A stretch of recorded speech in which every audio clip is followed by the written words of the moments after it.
ഇടുക്കി ഉടുമ്പൻചോലയിൽ മൂന്നാമതും തെരഞ്ഞെടുപ്പ് കളത്തിലിറങ്ങാൻ CPM നേതാവ് MM മണി. 2 ടൈം നിബന്ധനയിൽ MM മണിക്ക് ഇളവ് ലഭിച്ചേക്കും. അതേസമയം LDF വിപുലീകരിക്കുമെന്നും പല കക്ഷികളുമായി ചർച്ച നടക്കുകയാണെന്നും മുന്നണി കൺവീനർ TP രാമകൃഷ്ണൻ 24നോട് പറഞ്ഞു.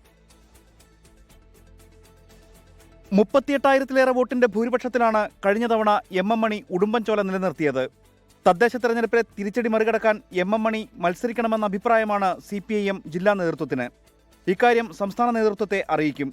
ഉടുമ്പൻചോലയിൽ MM മണി മത്സരിച്ചാൽ ദേവികുളം, ഇടുക്കി, പീരുമേട് മണ്ഡലങ്ങളിലും LDFന് ഗുണം ചെയ്യുമെന്നാണ് വിലയിരുത്തൽ.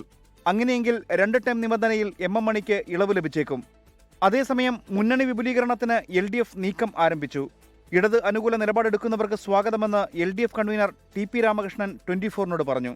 ഇടതുപക്ഷ ജനാധിപത്യ മുന്നണിയുടെ നയപരിപാടികൾ അംഗീകരിക്കാൻ തയ്യാറാക്കുന്ന പാർട്ടികൾ, ഗ്രൂപ്പുകൾ, വ്യക്തികൾ ഇവരെയെല്ലാം ഇടതുപക്ഷ ജനാധിപത്യങ്ങളുടെ ഭാഗമാക്കി മാറ്റി ഇടതുപക്ഷ ജനാധിപത്യ മുന്നണിയുടെ അടിത്തറ വിപുലപ്പെടുത്താൻ തന്നെയാണ് ഞങ്ങൾ ശ്രമിക്കുന്നത്.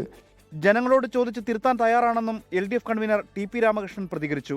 നാളെ ചേരുന്ന LDF യോഗത്തിൽ തെരഞ്ഞെടുപ്പ് വിഷയങ്ങൾ ചർച്ചയാകും. 24 ഇടുക്കി, കോഴിക്കോട്.